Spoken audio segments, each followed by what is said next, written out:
I think the universe is absolutely and utterly giving. I've never seen anybody dedicate themselves to something completely and fail. I've never seen somebody eat right, go to the gym every day, train really hard, and not be in good shape. I've literally never seen it. The universe is extremely giving. If you actually try, and you actually want it, and you're actually not making excuses, lying, talking shit, you're gonna get what you want. So when I see people who don't have what they want, I consider them losers. And this may be elitist, I understand that. But if I put myself through endless pain to end up where I am, it's very hard for me to have sympathy on the man who's afraid of pain. You're avoiding pain. I've been through endless. I now have everything I've ever desired. You have none of the things you desire. Am I supposed to feel sorry for you because you took the easy way out? Am I supposed to look at you and go, oh, poor dude? No, you were a fucking coward. You didn't go through the shit I went through. You didn't put it on the line. So you deserve your substandard reality. That's what you deserve. You're a fucking loser. Because if you actually wanted it and you actually tried, you'd have it. You could have anything you want. Universe is super giving. You want a fucking Ferrari, you can have it. You want that bitch, you can have her. You can have anything you want on the planet. There's not a girl I look at that I want that I can't have. Not one. That's my reality. There's not a car I can't have. There's not a house I can't buy. If I want to go to a yacht, if I want to go to Antarctica, there's nothing I can't have. Bam. Because I've decided to become this man. It's the same for absolutely every single one of you at home. If you want it, you can have it. If you're sitting there saying, oh, but I tried my best and I still didn't get it, you're lying. You didn't try your best. That is a fucking lie. The universe gives it to everybody who genuinely tries. And I know that to be a fact because this world's competitive. We're all competing against each other. And the majority of people don't try. Like I've achieved this amazing life and I've tried very, very hard. But it could have been harder. I mean, was it that hard? About 86% hard. It wasn't 100% hard. Why? Because the competition's zero. Everyone is a fucking loser. It's amazing to me. Everyone's a loser. I can say to somebody, listen, I'll make you a millionaire. Do this. Oh yeah, but the kids are home from school now. That's it. They're done. And then they'll sit and go, oh, I really wish I had some money. You are a loser. I will sit here on this podcast. People will listen to me for hours. And I will say, listen, I have hundreds of millions of dollars and I will teach you how to make money. CobraTake.com, I have a school, university designed specifically to teach you how to make money. I clearly know how to make money. You clearly like what I say. You obviously believe I'm intelligent and integral and I won't lie to you. And still, a whole bunch of people will sit there and go, yeah, anyway, next video. And then they'll say, can't afford a Ferrari, and wonder why. Like they'll be confused in their minds how they didn't end up getting what they want. Because you're a fucking loser. That's why. And the majority of people are losers. And this goes back to why, when we were saying earlier, how I know the elites view us. Because I'm from a council estate in Luton, a single parent household. And I've only been rich 10 years or so. And I despise losers. So imagine you're a billionaire born into a family, a lineage which has controlled Earth for hundreds of years. Imagine how much they despise us. You think they give a fuck about putting a bullet in me? You think they're gonna have any sleep at night missed? You think they give a solitary fuck about you missing your fucking parents' funeral because of the common cold? They don't give a solitary shit. Why would they? Because I already know how I feel when I listen to losers complain. Because this is what happens at a certain level of competence and power. You just get to a point where you're like, I'm tired of hearing your fucking excuses. That's bullshit. And you become, to a degree, yeah, cold and psychopathic. It's true. That's what happens. And I get it all the time. I get thousands of emails a day. Everyone I grew up with, people I know, I get it all the time. They'll message me, hey man, just unlucky. You are not unlucky. You are a lazy fucking loser. You are not unlucky. You're breathing. You're lucky. The unlucky ones are gone. You're alive and you are a lazy loser. So a loser is anybody who does not have everything they want at the drop of a hat. That's who I call a loser. Because I have absolutely everything I could ever possibly desire. And if I wanted something that I couldn't have, I guarantee you could speak again in a few months and I'd fucking have it. I guarantee you. Because if I want something and I can't have it, I can't sleep. When I was broke, I couldn't sleep. I don't know how there's broke people out here sleeping just fine at night. Going, oh, inflation's 20%, gas prices are 6 times, everything on the news is a lie, I never stand a chance of ever getting rich, where's my pillow? Like, what the fuck is wrong with you people? I go to bed at night as a teenager and think, I looked it up on the internet. It was a Honda Civic Type R. I wanted one. It was like 38,000 pounds. I had no money. I had less than 50 pounds on my bank account. Couldn't afford it. Then I looked up how much a Ferrari cost. 210,000 pounds. And I said to Tristan, my brother, I was like, there are people with 210,000 pounds for a car. And he's like, yes, so? I'm like, no, so. How? If I worked my job for 6 years and saved every penny, if I walked to work and didn't eat, I couldn't buy this car. How are people doing this? I couldn't sleep at night when I was broke. I knew that everything was a lie. I knew the Matrix was lying to me. I knew I had to find a way out. I was sitting there going, I refuse to live my human years and be some second-class citizen peasant when there's people out here who get to do whatever the fuck they want. I couldn't tolerate it, and I was so uncomfortable that it gave me the motivation I needed to escape. But the people who go, oh yeah, nice Ferrari, yeah. Back to the TV. Dummies, losers. And the thing about the world is, we need losers. I'm not mad at losers. If that's the reality you've chosen to live, you get one spin in this version of life, and you decide you want to be a loser, that's fantastic, because my cars need cleaning, you know, my hotel room needs cleaning, I have a party with all these beautiful women that's a bit of a mess. Please, go pick it up. Somebody needs to do that shit. I ain't gonna fucking do it. If I had to walk into a hotel room and clean up after some other man's party, I guarantee you I'd do whatever it fucking took to become rich so I didn't have to do that shit anymore. But you wanna do that for 20 years? Thanks, friend. Someone's gotta flip the fucking burgers. Someone has to make the fries. I want a Happy Meal now and again. But I don't feel sorry for you people, because you fucking deserve it, because it's a decision you made. You made that decision. If you're sitting at home and you say, I don't want to be a loser, you know what to do. I told you how to escape the Matrix. CobraTate.com. You can join. I'll teach you. But if you're going to sit there and go, nah, maybe this guy with hundreds of millions of dollars is trying to scam me out of 25 pounds. All right, smart ass. Have fun at McDonald's. Get fucked. I have no sympathy for these people. Zero. Do you have a little bit of a system you can share on how to make money? I know we've got CobraTate.com. We'll keep shouting it out. But any tips for someone who's ready, but they don't yet know the how? Completely. So we teach it inside of the real world, of course. I keep mentioning it because it's so important. But there are 3 keys, I believe, to making money. The word of the day. First one's perspicacity. Most people go through life and they do not pay attention. I've said this before and I want to stick by it because it's so important. You need to pay attention to every single time you spend money, because you cannot make money. You're not the Federal Reserve, you're not a government. Governments make money. All of us take money from somebody else or a business or a government. We take money from other things. So the easiest way to learn how to get good at taking money is to pay attention to every time someone takes money from you. So next time you buy a coffee, don't just buy the coffee and drink it and think nothing of it like every brokey. Don't do that. Say, okay, why am I buying this coffee? Okay, I want a coffee. All right. Why am I buying here? Well, this is on my way to work. Is there any competition around? Do I also want breakfast? Do they sell breakfast? No, they don't sell breakfast. They could probably make some more money if they're selling breakfast. Anyway, I walk in, there's a long line. Why is there one member of staff? I'm low on time. I'm about to leave and not buy the coffee. They're about to lose money because it's taking too long. Most of the people in this line are businessmen. Why is there not a cute girl behind the counter? I bet if they paid a cute girl a little bit more, they'd still make a bunch more money because people come in here to talk to her. Think. And then what you'll do is, as you go through life, every time you spend money, is you'll realize the problem is not how to make money. The problem is how much time you have, because there's endless business ideas. There's endless ideas.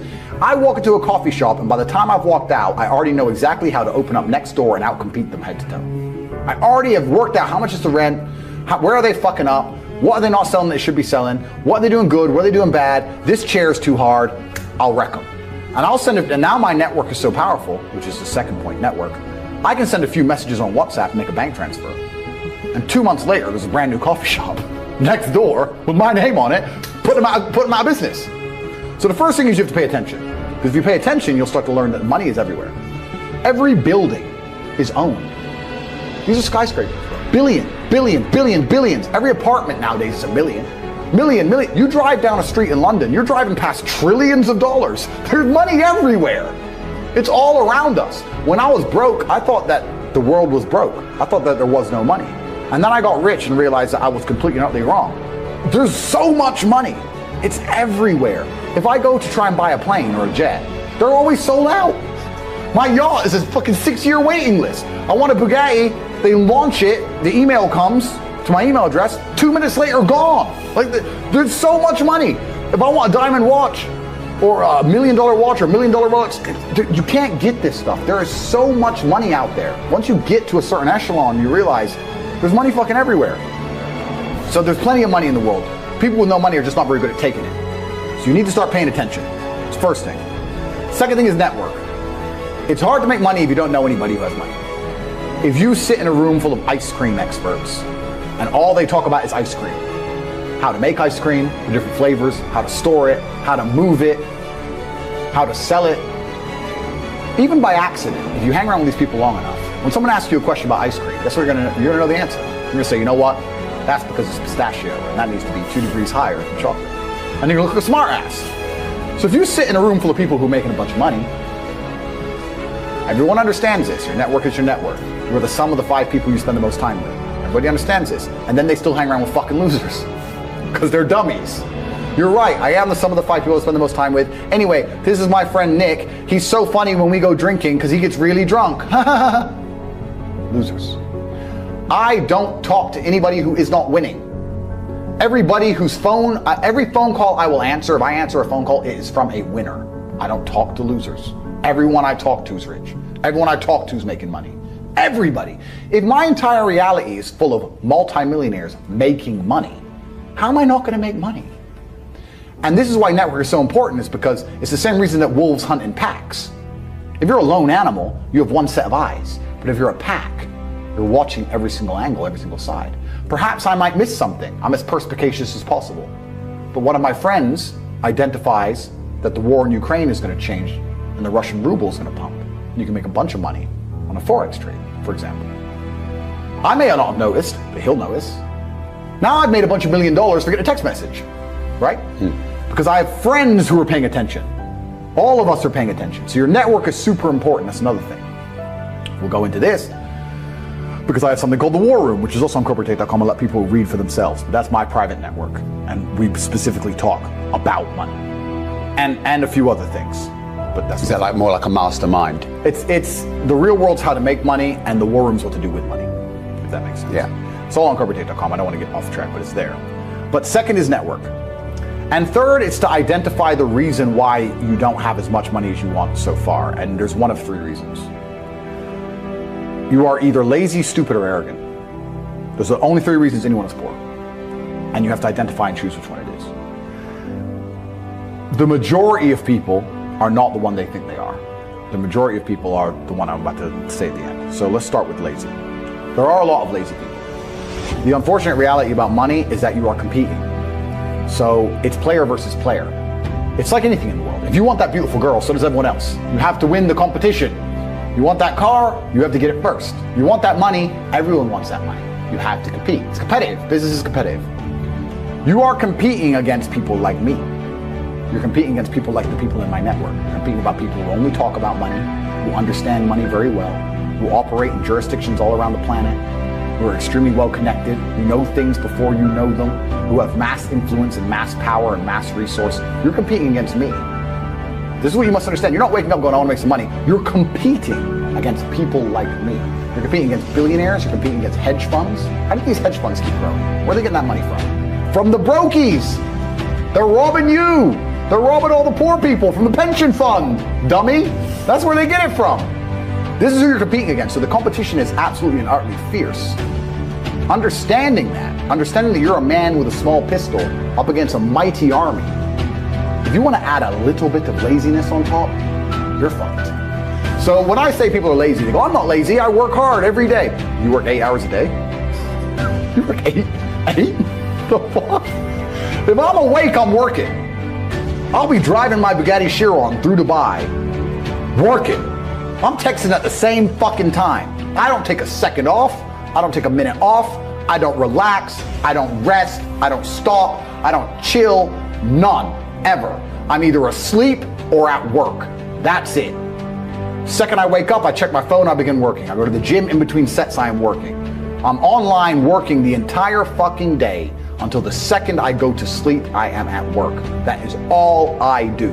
And you are at home competing against me, and you want to watch a movie tonight and then say you're not lazy. You're fucking lazy, and you're gonna lose forever. That's laziness. Next is stupid.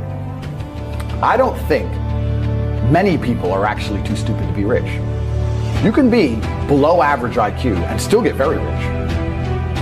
A very small percentage of people are too dumb to be rich. The slave minds, they'll never be rich because the matrix tries to keep you poor, because when you're poor, you can't think, as we talked about earlier. So everything the media tells you is designed to make you poor. They want you broke and struggling, because if you rely on the government for food stamps, then you can't argue with the government, can you? So that's what they want. So anyone who believes in the matrix and believes in media and believes in the lies they're told, anyone who sits there and goes, that's true, that it's literally designed to make you broke. That's why it's all a scam. Do your GCSEs, do your A-levels, get in debt, go to uni, get out, get a shit job, get a mortgage. Don't worry, when you've paid that mortgage off when you're 61, then you'll have enough money to go to Spain for holiday. Then your pension comes. Oh, government doesn't have the pension money anymore. Funny enough, hedge fund stole it. Pay half your money in your life in tax. Oopsie-doops. And then you wake up one day and go, whoa, I just got fucked. So the whole scam, the whole story is a lie because they want you broke. They don't want you rich. If you're rich, you won't listen to them. So all of it's a fucking lie. And intrinsically, we all know this, right? When I pull up in one of my 30 cars to a gas station and people look at me and they see a Lambo or a Ferrari or a Bugatti or a Koenigsegg, whatever I'm driving, nobody goes, wow, he went to school. No, they think drug dealer, gangster. They're thinking he broke the rules, because anyone who follows the rules doesn't get shit. It's all a scam. It's all a fucking lie. So the slave minds are fucked, but those are the only ones who are too stupid to make money. Anybody who understands that the matrix is lying to them is smart enough. So very small percent are too stupid. Inside of our school, at the height of it, before the matrix attack, we're relaunching now, we had 175,000 students.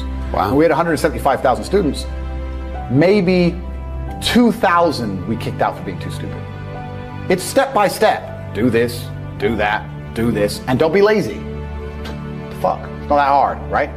So stupid's not the problem. So we have people who are lazy, very few are stupid, but the majority, the main reason most people are broke is because they are arrogant. I will sit here and say all the things I've said. I will do this, take time out of my life for free. Somebody at home will watch and digest it for free. They will agree with the things that are being said, or at least be entertained enough to continue to watch. And then I'll say, I'll teach you how to make money online. CobraTape.com, you can join the real world. And they'll sit there and go, nah, I'll do it myself. They're arrogant. They have these egos from fuck knows where because they didn't earn it. And they're just too arrogant to listen to anybody. I became world champion by listening to my coach. I didn't become world champion by walking in and saying, I'll do it myself. That's not how you get anywhere in life. You have to listen. If Mike Tyson were to walk in, or if Elon Musk were to walk in here and talk to me about money, I wouldn't be sitting there going, I can do that. I'd be like, oh, Mr. Elon, richest man in the world. Hello, very nice to meet you. Please, even though I already understand I don't want to launch a car brand or put rockets in space, please, you must know some things I don't know. How do you deal with the currency fluctuations? Does inflation impact how much it costs for you to send a rocket into space? Like, I'd ask him something that's useful, right? But some people are so brutally arrogant that they'll sit here and they'll listen to all the things I said, and they'll agree that I'm intelligent, they'll agree I'm massively successful, but they'll sit there and go, yeah, but you know what? I'll do it myself. I don't want to join that school because, I'll do it myself. They're arrogant. Everybody's fucking arrogant. I sit with people who I used to go to school with from Luton who are still broke and tell them how to make money. And you know what they do? They answer back. Yeah, but it's not that simple because, the wife gets the kid, and you know what, and I don't like to do things that way. The way I like to work. The way you like to work is why you're fucking broke.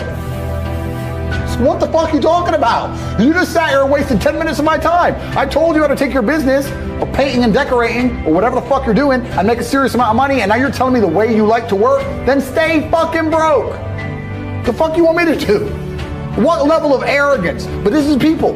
They'll sit with a multi-millionaire and tell you their view. Oh, I think that know when you're out qualified and accepting and learn. So we all do. I'm not going to I can't play piano for shit. The piano teacher walked in here and said, this is what you do. And I said, well, I like to move my hands this way. What kind of dumbass? But this is the arrogance people operate under.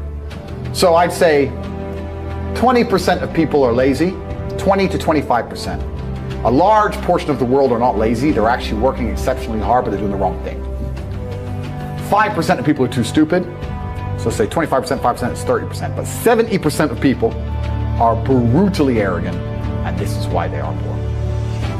That's the truth.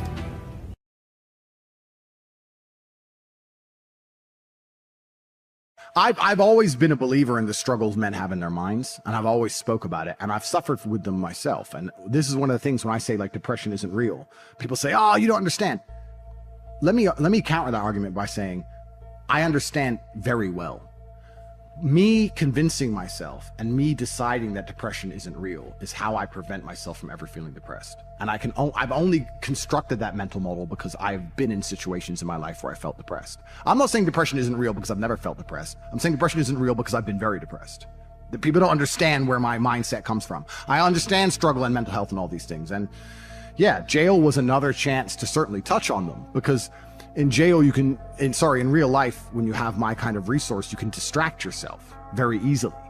If you're sitting around and feel a bit mopey, if I'm sitting here and I'm a bit like, I can literally make a phone call and in 45 minutes be in the air on my way to anywhere on the planet with whoever I want to do anything I want. So you can distract yourself. I'm not saying it fixes all mental health, but it distracts you. Whereas in jail, you are stuck alone with your thoughts. And it was certainly a test of my mental resolve. And I would say that I passed. I did well. There was never a day where I broke down. There was never a day where I couldn't handle it. There was never a day where I was, I wasn't polite to the staff. I was very nice to everybody. There was never a day I couldn't hack it. It was certainly a test. And also, Tristan said this. I don't want to take his words, but he's true. You go through life telling everyone you're the baddest motherfucker there is. Sooner or later, someone's going to test you. You walk in the pub and you say, I'm the hardest man there is. Sooner or later, someone's going to fight you. Sooner or later. And life's like that. You want to be the top G and you want to go through life and say, I'm the top G. Then God's going to say, well, we're going to see if you deserve to call yourself the top G or not. We're going to put you in a Romanian jail cell. We're going to leave you there to rot. You're not going to know how long you're in there for. And the biggest mindfuck is I thought I was going to be in there for years. I had no idea. Everyone's telling me years. I thought I was going to be in there for years. So maybe God was just seeing, he was watching me and he was having a look and saying, you want to call yourself top G? Let's see. And I like to think I passed that test. So it is what it is. But yeah, I agree with you. In terms of mental struggles, yeah, they exist for all men. And I also think that's one of the reasons I'm so large. I talk about those things a lot. I talk about those things a lot with men, and I help men with them. And I try and say to men overall that life as a man is pretty shit. And you're going to feel shit for a pretty large percentage of the time. But you're only going to ever escape that if you just perform regardless. You have to perform when you feel bad. As a man, you can't say, I will perform when I feel good. It doesn't work that way because our heads are too complicated and life's too complicated. There's too much on our shoulders. And we have too much stress and too much pressure. Our heads are fucked. You have to be the kind of person who says, I perform regardless. I didn't miss a single day's training. I didn't miss a please. I didn't miss a thank you. I'm not saying I was happy. I'm saying I did exactly what I was supposed to do. The worst thing about prison, I think, for everybody else, because there's a lot of men in there who are crying, a lot of men who are having mental breakdowns, I think it is the problem I didn't have, which is knowing that if you're a normal man, you go to jail, and they just pick you up and you go to jail. Who pays the rent? Who's feeding your kids? Who's your wife sleeping with? Life gets hard for all the external things you can no longer control, things that were your responsibility. I was lucky I didn't have those problems, and when I spoke to people, most people's issues were things that were happening on the outside, and I felt really good knowing that my life is set up in a way where even if I'm plucked from it, it operates. And I set that up because I thought they were going to kill me. Even to this day, if they shoot me right now, everyone around, everything would be okay. I don't have to exist for my life to function. So that was fantastic about jail. The worst thing about jail, I mean, the cockroaches started off really bad, but after a few days, it's amazing how quickly you get used to cockroaches just in your bed. You're just like, just kick them out the way. That was kind of bad. But not knowing when I'm going to get out, that was bad. Having my name slandered all around the world, that was bad. Not knowing how people are reacting to it. Like my first month in jail, I didn't know if people believed this garbage or not. I had no access to the internet. I didn't see anything. There was a lot about it that was hard. But I have to believe it's gonna make me a better person. Why else did I go? What did I go for? To waste 3 months? To stare at a wall for 3 months? Is that why I went to jail? No, I must have gone to jail to become a better person. I must have learned something. I have to self-analyze and find the lessons and pick it out. And I think a lot of people don't do that with all the bad situations in their life. Regardless of whether you went to jail or a woman left you or your business failed, whatever it is, you need to analyze the entire situation and say, okay, what can I learn? There's a big pile of shit here, but there must be a little bit of gold inside. So I've just tried to look at it as a massive learning experience, and perhaps that's a coping mechanism, but I've found a lot of lessons which I'm implementing, and there's a very strong chance they're going to put me back. Not because I'm guilty, because I haven't done anything wrong, but because I'm currently in the middle of a judicial system. I'm in the judicial system of a country. I don't truly understand the language. I don't understand the judicial system. I don't understand the charges against me. I don't understand how any of this can be legal. I don't understand where it's come from. I don't understand the evidence they believe they have. And here I am stuck in this process, and who knows how it's going to end. There are moments in your life that you feel overwhelmed by life, by people, by your own circumstances, by struggles. We all get knocked down in every aspect of life. Life has a way of humbling you. Life will make you shut up. Life will mute you. You're gonna feel awkward and stupid and dumb sometimes. At times you won't want to come out the house. At times you'll be feeling bad and don't know why. What's wrong? I don't know. Just leave me alone. You will cry. You're gonna fail, and you're gonna be in your head. You're gonna be saying, I'm not good enough. But it's okay. It goes with the territory. It's a part of the deal. The real challenge of growth comes when you get knocked down. You got to get messed up sometime. You got to get dirty. You got to get your feelings hurt. You got to get disappointed. You're going to ask somebody for some money. He's going to tell you no. That's just dirt. How you handle it, that's where the growth takes place. You want to take responsibility for your life. I got me here, I can get me out of this. If somebody came and knocked you down, there ain't nothing you can do about it. But if I come back a week later and you're still on the ground, we got a problem. You can decide that you're going to change, that you're not going to be a wimp. The way you were born, what happened to you is not your fault. But doggone it, you still on the ground after 20 years? See, you get tripped out because you got dirt on you. But you need dirt on you to develop. If you get knocked down, there's nothing you can do about it. But getting back up has every single thing to do with you. Don't you give up on your dream. Don't you do it. Don't you do it. Don't you do it. See, you get mad when haters come your way. You get mad because you get a setback. You get mad because they talking about you. That's dirt. You are not the only person that's been through a divorce, boo. Get over it.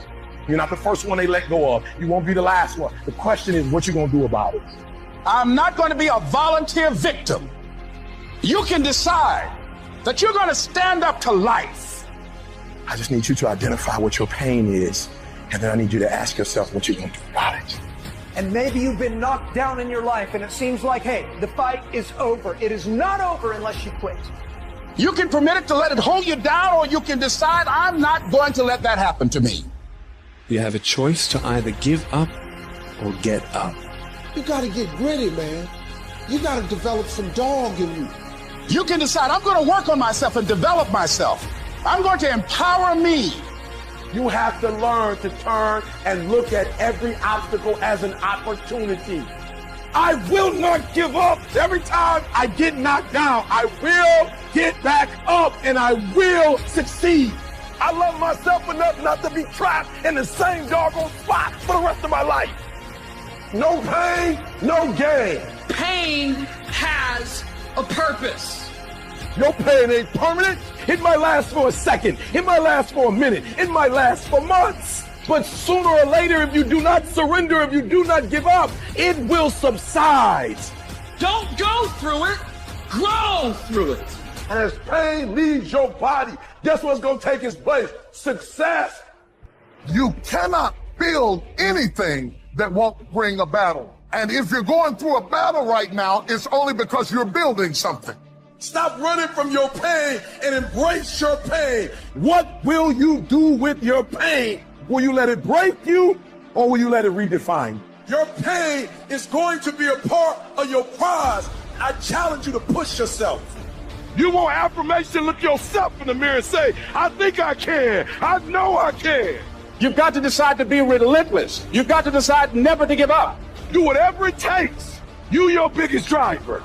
You've got to find some reasons within yourself that will give you the stamina when life catches you on the blind side to keep on calling and coming back again and again and again.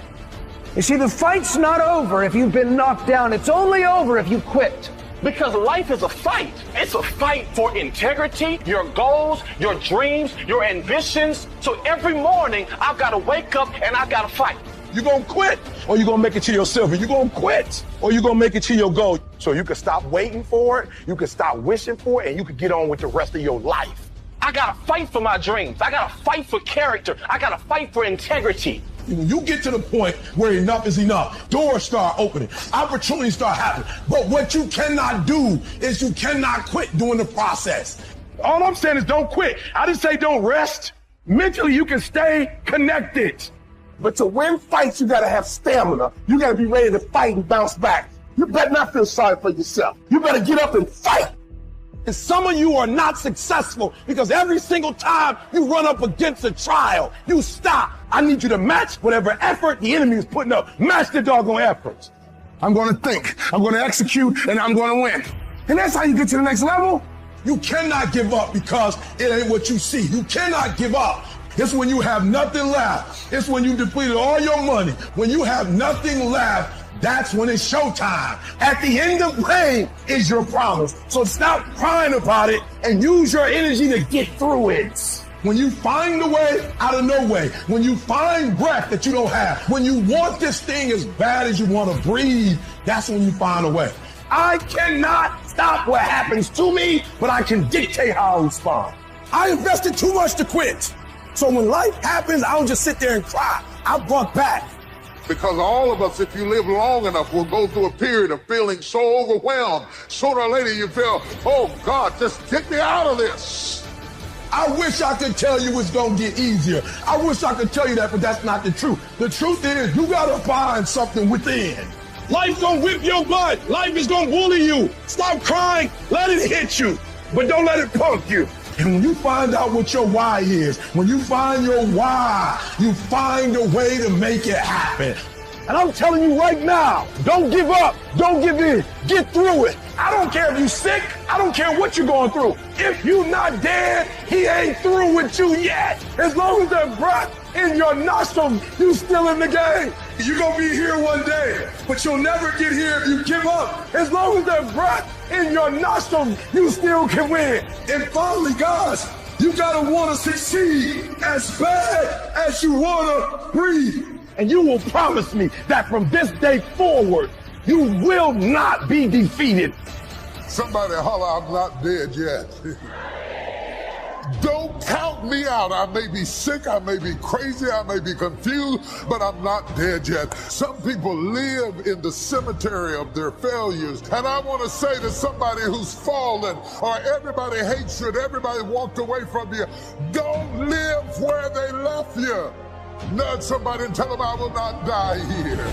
Whatever it takes for me to get out, I gotta get out of here. I will not die on drugs. I will not die in depression. I will not die where you met me.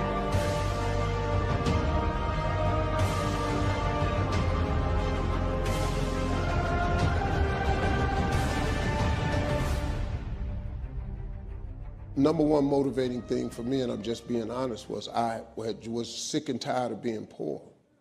My mother was poor, my father was poor, my brothers and sisters were poor. I lived in a poor neighborhood, we lived in a poor house. And I was, like at Christmas time, my father would put us in the car and take us out to the suburbs to see the Christmas lights. And I would see these big houses, man. I told my father, I said, Dad, I said, why don't we get one of these houses? He said, boy, I ain't got no money for this kind of house. He said, but if you work hard, you can make some money, you can buy you one of these houses. My motivation was to buy a big house so I could put up Christmas lights. And I always dreamed of buying my mother and father a real house.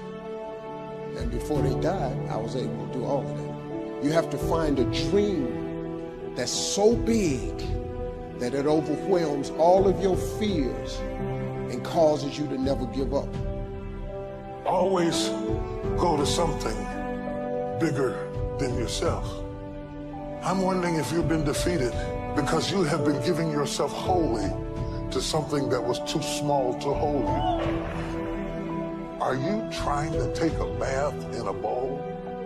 Are you not guilty of immersing yourself into things that were too small to hold your vision? Why you keep imagining buying a house? Why do you keep imagining getting rich one day? Why do you keep imagining that? Because God is talking to you. You gotta start believing in your imagination.